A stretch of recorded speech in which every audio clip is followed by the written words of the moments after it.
Halo guys, kabar kalian gimana hari ini? Semoga dalam kondisi baik-baik saja ya. Kali ini admin akan melanjutkan alur cerita I Am The Blade Master. Jika kalian lupa dengan episode sebelumnya, bisa cek di kolom playlist ya. Atau silahkan klik aja link alternatifnya yang telah admin sediakan di bagian atas kanan layar. Baiklah, tanpa berlama-lama lagi di opening, inilah alur cerita kelanjutannya. Setelah kemarin Yang Ren terjebak dalam perkumpulan kultivator tebing Wuyan, saat itu sih Yang Ren dapat jatah makan nih guys, yakni semangkuk bubur dan satu sedotan sebagai alat makannya. Namun karena Yang Ren gak puas jika makan pakai sedotan doang, dia pun melepas dikit topengnya di sana. Namun hal itu malah bikin para kultivator tebing Wuyan marah karena Yang Ren melepas topeng tersebut, alias Yang Ren melanggar peraturan mereka. 就是找女魔头，现在女魔头的位置已经，大胆！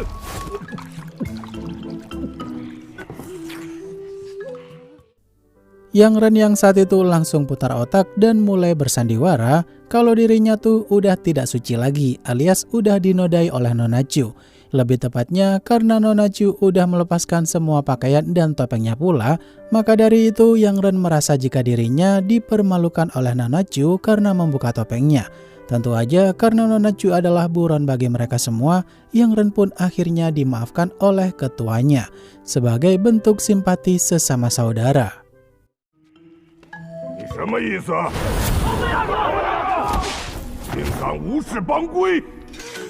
总之。 真的是好骗！多日前，我在1秒钟。 Yang Ren yang saat itu dapat dukungan dari beberapa kultivator tebing Wuyan karena tak ada yang salah dengan ceritanya Yang Ren. Di momen itu Yang Ren malah dapat misi penting dari ketua mereka tuh karena dia kasihan. Yang mana Yang Ren diberi tugas untuk ngasih racun kepada Nona Chu sebagai bentuk balas dendamnya itu. Di waktu bersamaan, saat itu si Xiaoye diam-diam mengintai gerak-geriknya Yang Ren dari atas atap sana.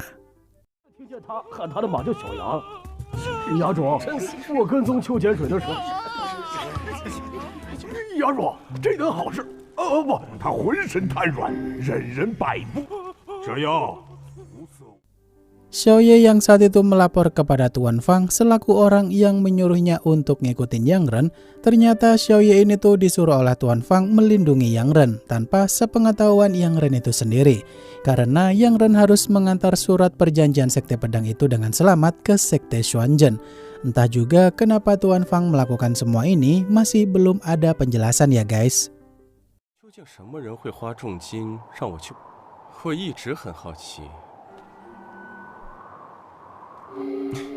我懂，竟是传说中的剑天子，没想到那位冤大。 Di sisi lain, Yang Ren yang saat itu sampai di penginapan Nona Chu, tapi dia malah dikawal oleh 2 kultivator tebing Wuyan sebagai bodyguardnya. Tentu aja Yang Ren nyuruh mereka berdua tuh untuk nunggu di luar aja, dengan alasan kalau Yang Ren mau menghabisi Nona Chu dengan tangannya sendiri. Namun kedatangan Yang Ren saat itu sih bener-bener nggak tepat banget karena Nona Chu kala itu sedang mandi. 这牙珠打得好算盘的， 楼上就是他的房间。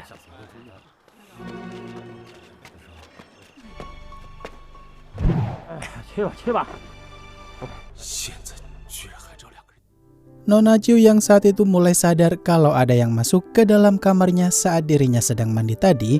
Di sini tuh Nona Chu benar-benar nggak habis pikir aja tuh kalau Yang Ren benar-benar masuk ke dalam penginapannya tanpa izin. Ditambah lagi saat dirinya sedang mandi pula. Dalam kekacauan tersebut, 2 kultivator tebing Wuyan yang menemani Yang Ren di luar tuh merasa iri banget karena mereka kira jika Yang Ren sekarang tuh sedang senang-senang di dalam sana. 邱掌门，不管了，先进去看。邱掌门，啥？ Beberapa jam kemudian, Yang Ren yang balik ke tempat perkumpulan kultivator tebing Wuyan untuk melapor jika misinya itu udah selesai. Ketua kultivator tebing Wuyan saat itu tuh langsung menggelar pesta minum-minuman untuk merayakan keberhasilan itu. Namun saat semua kultivator tebing Wuyan di sana pada berjatuhan, muncullah Nona Chu di tempat tersebut. Yang mana sebelumnya sih ternyata Yang Ren udah mengatur strategi dengan Nona Chu untuk menyerang kelompok tersebut. 是我无言雅，大仇得报。就是那妖你从不离身的烛照剑。干完这杯酒。 Yang Ren yang saat itu menjelaskan kepada ketua kelompok Tebing Wuyan jika dia tuh udah kemakan tipu muslihatnya Yang Ren. Di sini Nona Chu pun melancarkan serangan lebih dulu karena mereka udah bertindak mesum beberapa minggu lalu. Namun karena Nona Chu sepertinya terlihat kewalahan, Yang Ren pun berniat membantu Nona Chu saat itu juga. Walaupun baru mau nolongin, udah dibikin keok aja. 这就叫以彼之道还治。两铁蛋，我这么信任你。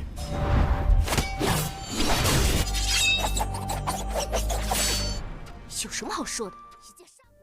Nona Chu yang saat itu diremehkan oleh ketua kelompok Tebing Wuyan kalau kekuatannya itu sangatlah lemah sekali. Di sini Yang Ren pun mulai mengambil alih pertarungan itu nih guys. Karena Yang Ren mau menguji tekadnya tersebut, apakah masih bisa dikendalikan oleh pedang iblisnya itu atau tidak. Uniknya di sini, walaupun kekuatan Yang Ren tak sekuat sebelumnya, tapi kesadarannya tuh masih bisa dia kontrol.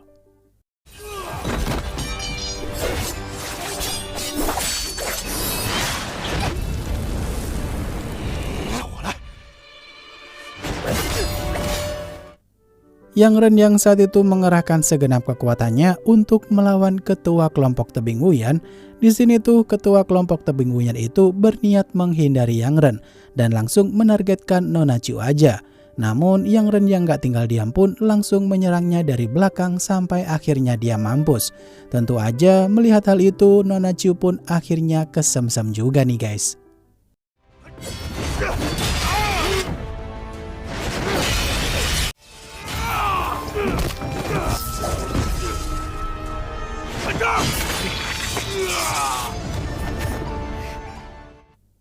Di sisi lain, utusan Qi yang dapat kabar jika ada beberapa kultivator dari sekte sebelah tuh mulai bergerak untuk melawan Pavilion Changfeng. Tentu aja utusan Qi akan melakukan segala cara agar mereka tetap tunduk di bawah perintah Pavilion Changfeng. Namun untuk urusan menangkap Yang Ren sekarang akan diserahkan kepada utusan Liu. Karena utusan Qi akan mengatasi urusan lain yang lebih penting dari masalah Yang Ren. 我已派使者前去游说，冲雪阵事件发酵后，此时有7令使出马，可听说天风峡。 Di sisi lain, Yang Ren yang melanjutkan perjalanan ke sekte Xuanzhen bersama dengan Nona Chu, terlihat jika perjalanan mereka saat itu tuh terbilang cukup melelahkan. Karena sepanjang jalan yang mereka lewati hanyalah tebing-tebing gersang doang. Kemudian mereka pun melihat ada area hutan yang cukup luas, di mana tanpa pikir panjang lagi, mereka pun auto segera bergegas ke sana karena udah pengen gak kepanasan lagi. 去玄真教是这个方向喝呀？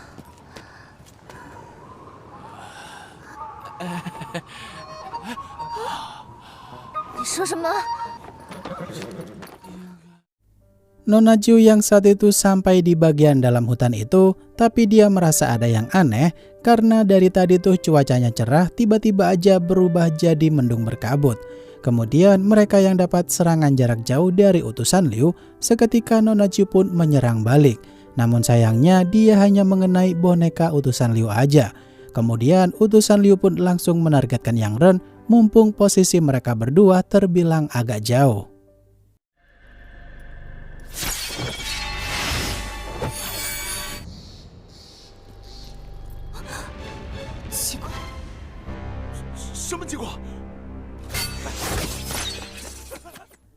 Yang Ren yang saat itu benar-benar dipojokkan oleh utusan Liu karena dia nggak bisa meraih pedang iblisnya itu. Xin pun beralih ke tempat utusan Qi saat ini nih guys, yang mana dia kala itu menjalin kerjasama dengan sekte lain untuk menghalangi Zhao Fengji, yang kemungkinan dia mau menyerang Pavilion Changfeng. Kemudian Xin pun beralih ke tempat Yang Ren, di mana dia saat itu dibantuin oleh Nona Chu nih, sampai akhirnya Yang Ren pun bisa bebas. 就是少不哥，麒麟师一定喜欢，好清澈的一双眼睛。花流雾已经开始行动。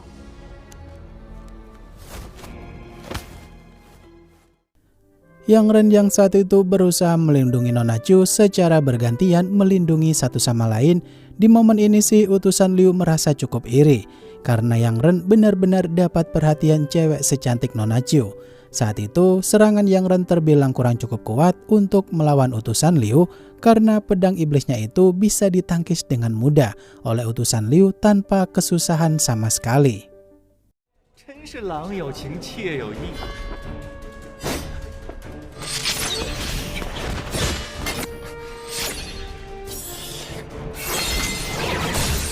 眼都瞎了。